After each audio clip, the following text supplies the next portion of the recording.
咱们行车开车的时候要把安全带绑。涛哥，哪里有安全带呀？这么后面在你的重腰后。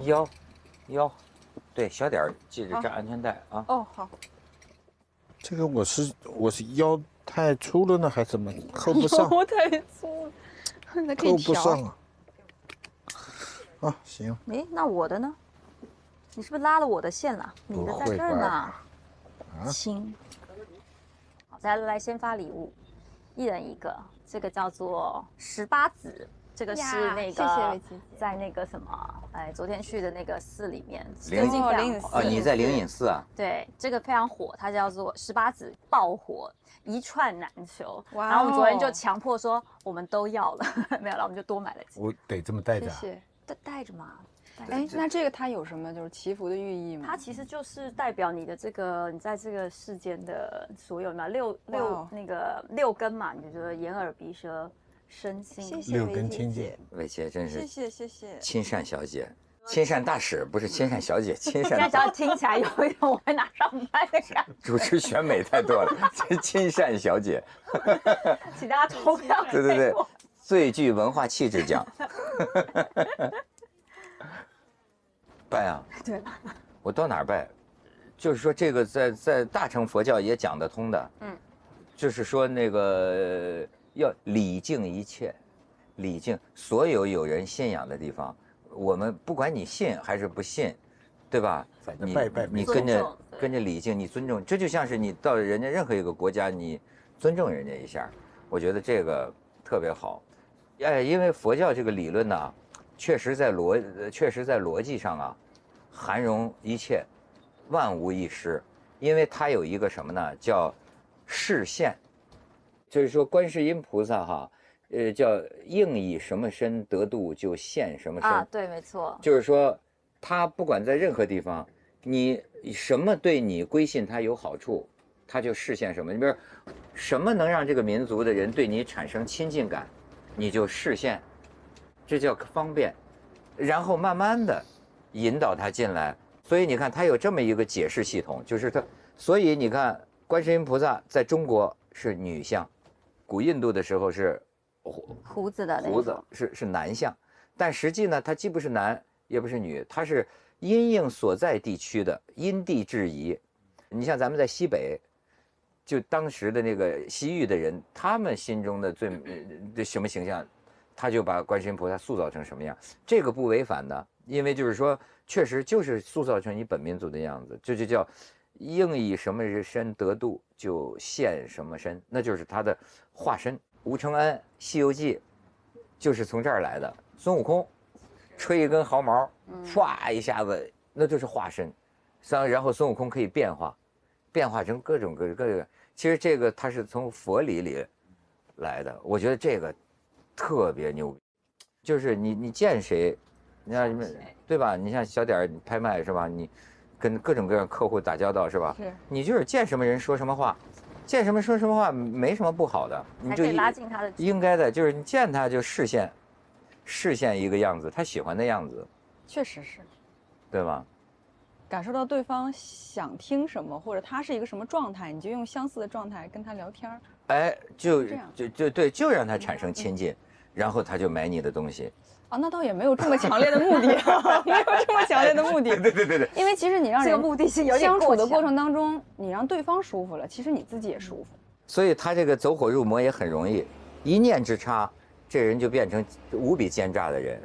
但是他又说你要正心、正念，所以呢，你还是要从这个正确的目的出发，来使用这个。但是你要是一个最真诚的心呢，你可能就得罪人了嘛。但是你如何把一个最真诚的一个心、一个发心，和这个怎么说呢？可以化身千万，叫做这个应机接人待物，哎，就是见什么人说的让他喜欢，让他觉得亲近，这两方面怎么能结合起来呢？能结合起来，这就是他的智慧。就是我在刚入这个拍卖行的时候，我看到的那些古代书画或者近现代书画，它和我上学的时候学的那个体系是完全不同的。就我们原来特别捧得很高的东西，很喜欢的东西，或者很不喜欢的东西，它在这个市场里面，它这个价值有时候是反着的。就我们不会去推崇的一些人，会去学习的价格非常非常的高。就是我当时一开始是有点排斥的，我不能理解，就我觉得这东西很丑，为什么还要价格这么高？但是当所有的人都说它好的时候，内心动摇了。因为当所有人都说好，我一般不会质疑说我觉得这不好，你怎么能这么说？我肯定会去思考。就是它其实是好是有原因的，你认为不好是有一个点，但是他认为它好，它是有很多的价值因素加持它才好，所以就试着去理解吧。到现在我也可能不太认同大家的观点，但是我可以接受，就是我客观，我不评价。求同存异。但有时候我觉得遇到这件事情是有对跟错的时候，就很难去把持，说一些让对方觉得舒服的话。那有一次我在录音，就是在摄影棚里了，然后因为我的主编一直迟到，然后我就心里想，全场的人等你，然后我那天真的是气到不行，我就开着麦，然后就发了火。那原则性的大问题确实是。我当时的感受就是，那你是在那个位置，你其实有那个资本和条件去说这个事儿的。我觉得我当时的理据是说，我可以发这个火，我没有错，我就应该要发火。后来后患无穷。对，你就会有很多的人来整你，就会说你干嘛，你怎么样啊，什么，对就要不要，你对主编不敬啊。后来我的小领导他也其实不能怪我。我也没有错啊，我们本来就是掐时掐点录影，我要是延迟了，后面就录不了影。然后他就说，可是你没有必要让他在所有的人面前都丢脸，因为你是指名道姓的把你这个主编的名字念了出来，让大家都知道这件事情。你其实是让他丢脸，即使他是错的，你也不应该，就是你可以表达你的立场，但你不要以伤害他人的自尊跟让他觉得那个。小点，你会换一种方式吗？如果以我现在的年龄和阶段，我会不吱声，会有比我更合适的人去开这个口和说的。不是，就是说人家问你这东西，你觉得是假的，或者有问题啊，或者不值这么些钱，那么你是不吭声，还是说就是夸？这个考量的比较多了。一般来讲，所谓的行业里的规矩，也不是说规矩，就大家人与人相处。那我很开心的买了这件东西，哎，小点你觉得这怎么样？这假的你就不行，没有人是这样。那肯定一般会很客，哎，这个不错，我觉得还行，挺好啊。就对方已经买了，开心就好了。然后还有一种就是，如果特别熟、特别近的，然后跟这件东西呢，可能又没有什么直接关系的，那我们可能私底下会稍微不会把话说的那么白，可能就是很隐晦的会提一下，那对方能懂吗？那就懂了。怎么隐晦的提？那比如说，哎，其实我不太看好这一件，我不是很不隐晦啊，就是没有点在哪，就是我不是很喜欢这一件东西，但并不代表这件东西不好。那我不是很喜欢，就我可能会这样。所以下次就记得，他如果这么说，哎，不要买掉。你再婉转一点。对，有时候还是说自己不太了解。你比如说像那个王老，你比如说王世襄，我发现他们有时候，类似，他怎么说呢？就罔顾左右而言他，他不给你，就是说你问他，哎，王老这是真的还是假的？哎，看看，哎，这个东西插花不错啊。对吧？他实际你要会听的，你是什么人说什么合适的话，可是呢，分别你这个是好是善是恶的在哪儿呢？就是说要正心。也许呢你是没有说出自己的真心话，你明明觉得这是个假的，但是如果你心里当时说这句话的时候，你心里的想法是，人家买的这么贵，又有心脏病，是吧？我呢，最好不要说这个话，说这个话会让人家特别受刺激，谁知道当时脑溢血了怎么办呢？对吧？你如果当时是抱着这种想法，说谎，我也不懂看，这个时候你的发心就是个菩萨，就是菩萨。但是如果你想的是，我如果说了真话，会影响我们俩的关系，或者会使我们公司的这个东西啊。这个不好卖，那么你这个时候就叫存着这奸伪之心。其实中国儒家讲的也是这个，就是心正，你只有你自己心里，只有你自己心里明白。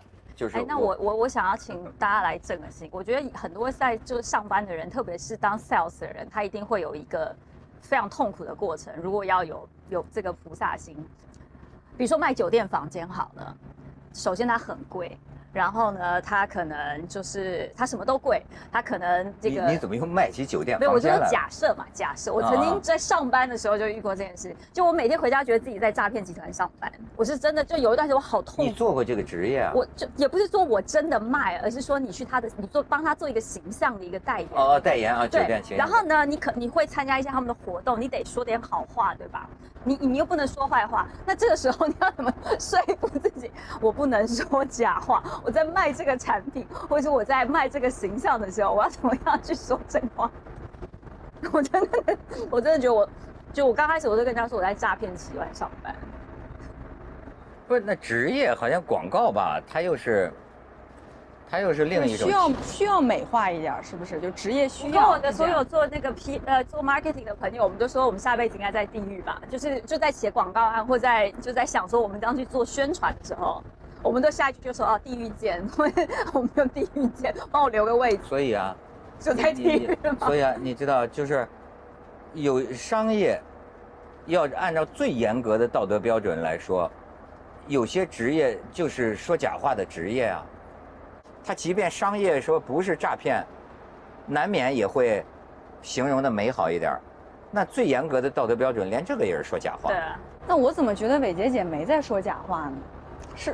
不，那是因为我们引进了这个 Max Weber 的所谓职业道德观。我们一般讲的道德是伦理的道德，比方说什么叫不道德？你对你妈妈不好，这个叫不道德。你对老婆小孩不好，就是家庭伦理的这个系统里边的道德，我们通常称之为道德。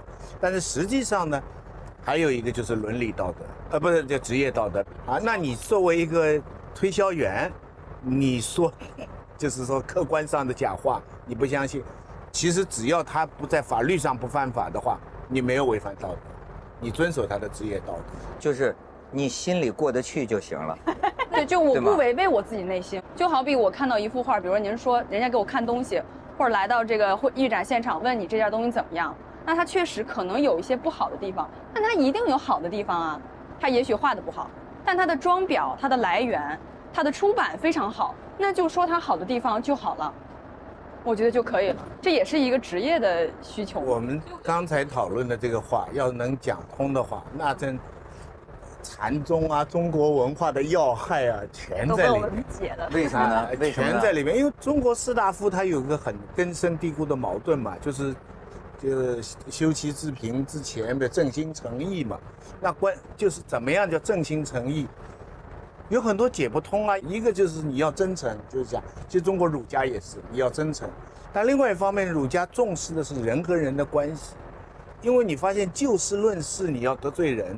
换句话是，同样这个房子，同样这幅画，同样这个东西，前面你站的是什么人，决定着你在说什么话。对。那严格说来，东西就是这个，你不能对着另外一个人，这个是个大老板，这个是个平民，你说的是不同的话，差别性，这个不对。那这个东西不同的人看，他有不同的观点和想法。但是你看，你到底是一个什么想法呢？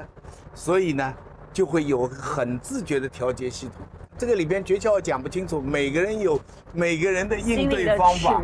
你看我们这里坐的几个人都有不同的应对方法。还是伟杰姐说的，没有对错嘛，就是看你怎么去表达。他表达的是一种就是我在这个时候他迟到了，啊，这件事情上就是他是错的，我是对的。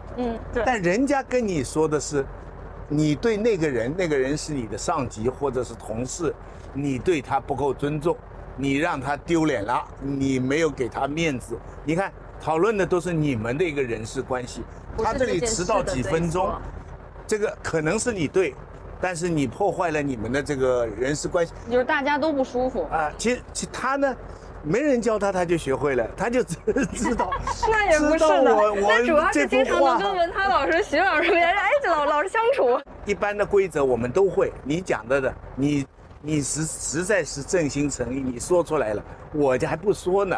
我告诉你，逻辑是一样的。我觉得更好，不吱声，我觉得是肯定不说。更像你这个小女孩就说出来，你看我是看这个具体的情况，一般来说，关系好的我才说，那我这关系也是不好的是不徐说。老师文涛老师，我这也是学的，就是我一开始也你还是不知道该怎么办，后来发现大家都这样处理，然后处理完了很得体，不会有任何问题，那我就照猫画虎的也搬一下，因为我没有更好的表达方式和解决方案了。哎，真的，你这个行里啊，是个特别能学这个待人处事之术的。哎呦，这2年工作，我可是就是像也不能说拔苗助长啊，就这2年我过的感觉就像很久很久一样，就是一下子从小白，一下填充到就是好像什么都见过了，什么都知道了，但我没有运用的很熟练，所以我就不吱声儿。我现在就不吱文涛声。兄呢，就更上一个境界了。他不仅是要看对方说什么话，然后他还要把这个话解释成是一个非常善良的出发点。你觉得那是因为文涛老师本身就是一个善良的人，他才能然后这样用个点一来呢，通他就把我们的人情世故，人情练达及文章的这个境界上升到不是这个禅宗的境界了。不是禅宗的境界，王阳明的境界。王阳明人都是有良知的，你要跟人说了一番话，你内心里觉得难受有小小的内疚，有小小的拧巴，这些积累时间长了，你就得焦虑症。不行，对，就是这个私人的朋友圈里，大家公认的这个小人，对朋友不真诚，然后呢这个混社会，然后呢满嘴没实话，然后整天算计别人。我仔细观察，当然这样的人你要说他占便宜嘛，我怎么觉得他们常常都跟我说他自己也不舒服，他有忧郁症，他失眠。我就开始意识到，其实徐老师，我根本就不是为别人，一切都是为自己。对，你要考虑一下你的心理状况。你每天骗人呐，你每天算计别人呐，这个你每天睡不着觉的，因为你撒谎吧就得圆谎，然后呢，你侵犯了别人，或者你算计了别人，你就要怕别人报复，你就会很敏感，他有没有生气。比如说这个，你偷偷的本来该分给人家10块钱，你分给人5块钱，你把5块钱揣兜里了，你以为你占便宜了吗？你其后你每次见到他，你就琢磨他有没有发现。对他对对，是的，你长期生活在这种这样境况下，你不焦虑症吗？实际还是自己心理不健康，而且就是像我们这个搞语言工作的，也有一个技术上的，就是这个一句话说出去，怎么有力量？我跟你说，不管你说真话还是假话，这一句话说出去有力量，你要贯通，从我的心到他的心。必须要贯通。你看，我刚才讲一颗直心事，所以你最好的例子是演员，演员说的是假话吧？演员说的台词儿的假话，但是演员呢？演员最讲究什么呢？这句台词怎么样征服观众？叫信念感。就是你在心里就首先要正心，然后呢，我必须进行这个心理建设。比如说我要演林伟杰，对吧？我心里就是林伟杰，就是你先自己信了。所以为什么我说，就是说你这个发心很重要。有这个王阳明讲的一点是对，是什么？养不愧天，福不愧地，对不对？比如说，一个女孩子，我都不用说你长得不好看，我就说你很可爱，没有，我可以说太美了，我眼里你就非常美。但是呢，这个贯通就是我必须在这个心里。是真的瞬间转变，因为的确你就是我觉得有点难。以后文涛老师在夸咱们的时候，咱要慎重。你要相信我是真诚的，你要相信一块太湖石，我都可以觉得它很美，对吧？一个女的太湖石，太湖石确实很美。有些男的长得那个，你比如说瘦露透吗？哎，我要夸他，我说他很帅。那个时候我心里就在想，那个我觉得心理活动挺丰富。观赏石，我觉得园林石，我就觉得哎呀太美了，太美了。哎，这个时候你看它是贯通的。但是你会被人家发现，你懂吗？他这个一部分是在讲他的职业道德。好，如果是这样，比如说你今天你要介绍一个女生帮别人，当你先去看的那个女生，然后你跟这个女生赞美说，我觉得你长得好漂亮。但是你朋友问你说，你觉得这个女生长怎么样？你会跟她说。也还好，这个要说实话的吧？你不会说也还好，还是你当时跟这女生说太适合太美了，我觉得我朋友就适合你这种。转身你朋友问你说，哎，你觉得她怎么样？你会这样，还是说太美了，太好了，太适合你了？来，一以贯之，来是吧？一以贯之。对，我会说你问哪方面？他们好有职业道德。你问哪方面？他这个串了，这是王阳明心学转到了主持人职业道德。你可以相信我说的每句话都是真的。对，他们肯定相信了。其实你们可以相信，我心里就是这么想的，真的。那如果人家让你不舒服怎么办？你会吞就会吞下去吗？你会怎么样反应？这跟性格有关系了。大部分情况下我都不动声色。大部分情况下。但你会回来记小本本，对不对？之类。会在心里记小本本了，就是会表面上不动声色。我觉得。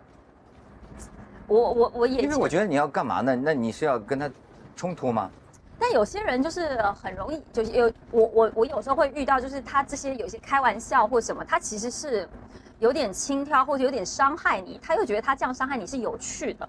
但我并不，我就当下觉得说这人好没礼貌什么什么。可是你又不能，你又常还得遇到他，你工作上你还得遇到他的话，那我后来我就学了一招，怎么样？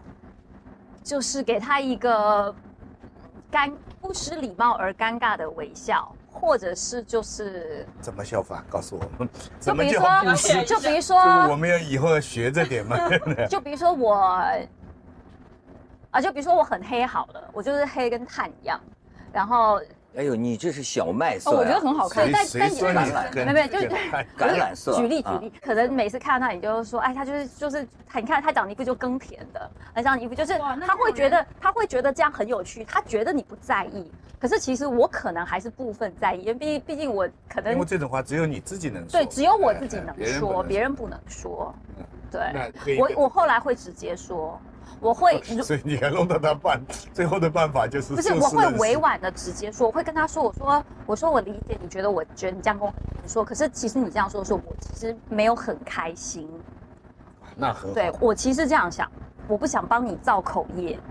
你说你会不会跟一个人这么说？看这个人以后还相不相处。他就是得不准备这辈子再理他了。再见。我的意思是说再见的意思了。今天我跟你见面，那我们以后不会相处了，我多说这话干嘛？就别理他了，难受一下呗，回头骂骂咧咧跟朋友一下，这事儿就过去了，或者干脆就忘了。那如果这个人是老得相处还怎么样呢？有一些原则性的，像你说的这种大的问题，那么就私底下小心。哎呦，好，全给我了。都送你的。这上帝说我说对了，这所有。OK 吗？你别坐在上面啊！一会儿裤子上全是那个，全是蓝莓，有吗？全给我了。哎呦，你看，哎，没事，行了。还得处的话，我觉得还是可以礼貌性的说一下朋友之间。怎么说呢？并不是说我跟你吵架，说你不要这样子了，我很不舒服，我跟你吵架。他是很温和的，找一个合适的时机说，哎，你下次不要这样子了，我确实会不太舒服。因为对方一般说这些让你不舒服的，他不是故意的，对，他也是没有恶意的，所以你告诉他都会调整的。找个合适的机会。学到老，你有碰到过女的会这样跟你说吧？一本正经的说，你说我什么东西，我其实不太舒服的。我碰到，真的啊。这关系远一点的，他当然可能就不说了。熟悉的，但他不会让你觉得受伤害的那个感觉。不是，我就是跟你说，就从心出发的话，是比这个语言本身的内容更有力量，更能让你知道他的这个诚心诚意，能感受到。就是措辞不重要。你的眼神，你得相信这个人。你的眼神，你的语气，或者我还是说，这个人呐，就是正心，你爱他，你明白吗？你爱他，你就说，你滚一边去行吗？他都不会生气，对吗？我就发现这个人格和人际关系的建立，不是在一件事上看出来的，是累积而来。这个人呐，比如说你们相交。他每一次见到你，那真的就是温言爱语，你知道，因为你生活里你是这样对待你的那个朋友的，他得到了一件他的心头好，你不是嫉妒，你也不是为他开心的。哎呀，太好了，真是高兴，因为我们都喜欢这件东西，对吧？哎，他能够得到了。就是，哎呀，就你不会嫉妒他，你对这个情绪我很理解，太高兴了，因为平常大家既然有共同的爱好，这里面就有很多共同的交流。我为什么跟你交朋友？我就是因为你身上有我喜欢的东西，那我就是永远就是说，我说伟杰，哎呀，你真是特别善啊，就是伟杰特别贤惠，或者说伟杰特别温柔。记住哈，都是真的。对，我都相信，我完全相信。一个人你天天这样，那。你平常就是跟他这么说话的，那他有一次买了个东西买错了，那当你再跟他说你怎么这么傻呀？你怎么买这个东西啊？他不会觉得受打击的，他也不会觉得被否定的，一个就是看谁，就是你们平常的关系是什么关系？对。那我们换一个对象啊，这个如果是父母呢？父母毫不犹豫地说假话。啊，我对我父母没说几句真话。我常常遇到的，可能跟我周边的朋友，我们也都是在一个父母比较强大的压力跟推力下面长大的小孩。就我们的父母是我们最大的那个批评者。对呀，就是啊。对，他也是嘛，他爸对他是爱之深责之切，从来都是说我不行，说我不好，挑我毛病，弄得我。然后我觉得会不会是因为这样，我们有些人可能有些人就觉得说，我就是要这样子告诉你，你才会变好，你才会成长。父母是这样想的，他们从结果来看，他们对啊。那我们父母的心里，我们可叛逆了。那我可叛逆的时候可不得了，那我叛逆那是相当叛逆。其实现在内心是有另外一个，就现在好点了，但其实是有另外一个自己的。就像您之前说，一个人有很多面，但是你仍然知道你父亲是为你好，知道就心里会生气，甚至会跟他吵架。但是我的结果往往都是我反抗完了之后，我可能回去还跟我父亲道个歉，然后我最后一定还是会按照我父。会道歉，这下去，还要搬台阶下呀！我就想不起来我女儿有跟我道歉的时候，只有你给你女儿赔不是，是吧？你父母也有那么大压力啊？我爸妈的，我觉得我跟你们又不一样，你们家只有一个小孩对吧？对，我们家是2个，我就是在夹缝中求生存的小的。你是小的，我是小的，我又是女生，不会道歉吗？会道歉吗？就我跟我妈吵完架，前2天我还是那段时间情绪不好，在家里老是那种板脸甩脸。我妈现在反而因为我大了，她会尊重我，反而有点让着我。以前她是那个家里最强势的人，然后那一阵儿我过去之后，我前2天给我妈打了个电话，我状态恢复了。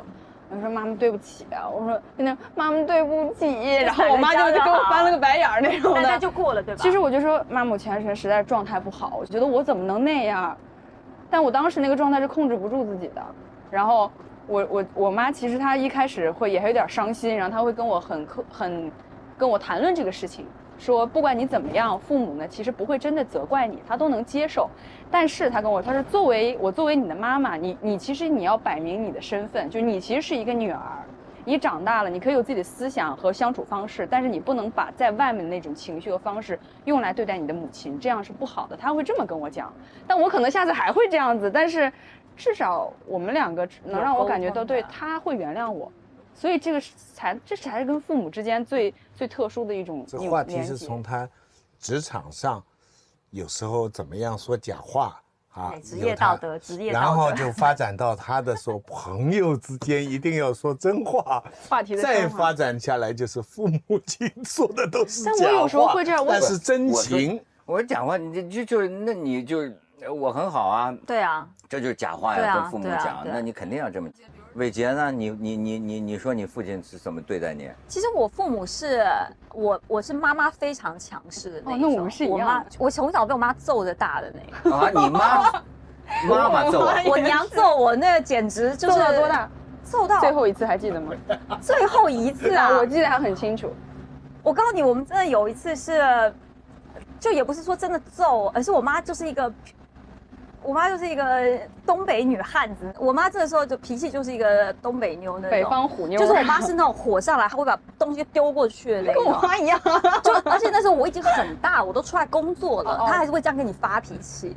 然后对我小时候背最熟的电话是儿童福利院，你知道，就儿童福利专线被虐儿童专线，我都背特熟。小时候真的背出来，我不骗你，我小时候他只要每次打我或干嘛，或我知道他就要打我，就想说电话在哪里，再背一遍，再背一遍。我就是小时候我小时候真的是被打到大的。哎呦，对所以他为什么跑马拉松啊？好隐忍。我就说伟杰就是那种自苦啊。但你反抗吗？我的意思反抗，你其实会体谅妈妈，从来不会说什么，会忍着，对吧？我觉得其实它是有一个过程的。你小时候的时候，其实你是怨妈妈多一点，因为每个家里都是有白脸黑脸嘛，对吧？那我爸因为常常要出国啊干嘛的，所以他常不在家，所以他永远是白脸，妈妈永远是黑脸。然后我第一次觉得，其实我妈妈真的是，她不是害你，是有一次我要考大学了。然后在我一个就是考大学也挺压力大，然后我就发现在我一个藏得很好的一个小本子，那小本就感觉是我的精神寄托，我会写一些自己给自己的小纸条，给自己加油。刚才问我写小日记，就自己有的。然后我就发现他就写了一个小纸条，在我考前的时候塞了一个小，因为他知道我每天都会看，然后他就写一些就是有点蹩脚，但是你知道他是真的在鼓励你的话。我妈妈也是，小时候会，哎，可以要收藏啊，这个很珍贵。然后那时候才发现说，他其实不是，就是他可能对你很严厉，逼着你要读书，逼着你干嘛，是因为你帮他弥补了他可能过去没有的遗憾。但是你小时候你不理解，你只是觉得他为什么对哥哥不这么样？我们家更多的是2个小孩的。对啊，他为什么不打哥哥呢？按说应该打男孩子啊。对啊，我们家就我被打，我不知道，我真的从小被打到大。我们从小是不是邻居你自己的原因呢？但因为我也很犟，但我也很犟的那一种。听下来你是一个假小子那种。对，我们家就你知道，我有一次就模拟考不好，我就已经够气了，然后回家，然后我妈把我门踹开，因为我把门锁了。就是我们就从来就是这样子的一个过程长大的，对。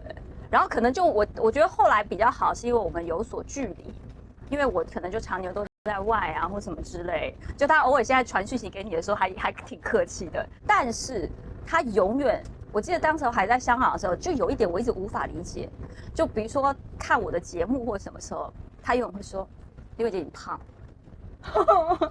我这么瘦，就他就说我的天，李伟杰你不能再胖了，你看看你，或者他就今天妆不好看，他就觉得你今天妆很丑，就他会直接这样跟你说。说实话，我也确实不是一个非常特别精致的那种女生。然后我就想说，可是我觉得这期节目很好看，你应该看节目的内容。但我永远都说我妈是精致，对我妈永远都是关静音，只用看图画的。哎，我觉得那个眼睛哦，真的有点下垂，不好，真的太胖了，这衣服不适合你。这样的小姐姐，这样的姑娘，她的内心一定是非常刚毅，一定是非常狠的那种。是我看上去是比较好像那种很温和柔软的那种南方小女生的感觉，实际上一定是完全相反的。你说对了能马拉松跑下来的不得了。伟杰，我想起来一定是这样我都流泪。不要再流了，每天看到我都要流一次，太累了。我每天晚上都在哭，为你们眼睛肿都哭，都为我哭，真的就是肿。哎，你说我为什么我想起很多人，我心里不是。你怎么都这么缅怀？我不是为什么？我想起很多人，我心里都可怜。有时候晚上我就想起，就哪怕是同事啊，或者是朋友啊，我经常想起来，哎呀，我觉得这人好可怜，就是可怜。有时候想起来，哎呀，他那么傻，或者对，是后面那一句可才是。或者就是说，你比如说想起伟杰，我就想，哎呀，就是那个，我就觉得那个我好像就能特别体会到啊，一种女的，就是哎，心里就是特别这么坚毅，特别有韧性。哎呀，其实不是可怜，您是心疼，会有一点心疼这样的姑娘。就是想象到，哎呀，你说失了恋，好家伙就去跑马拉松，哎呀，脸上那个泪流的哗乱了，我的天，睫毛膏流到这儿那种。所以我有时候想起来，我老觉得好可怜，就是哎呀，人呐都是要跟自己的抗争啊，就是很可怜。到了，来，大家穿上外套，我们应该是到了。哎呦，咱们看见了，看见汪帆老师了哈。汪老师，这里是到了富阳了。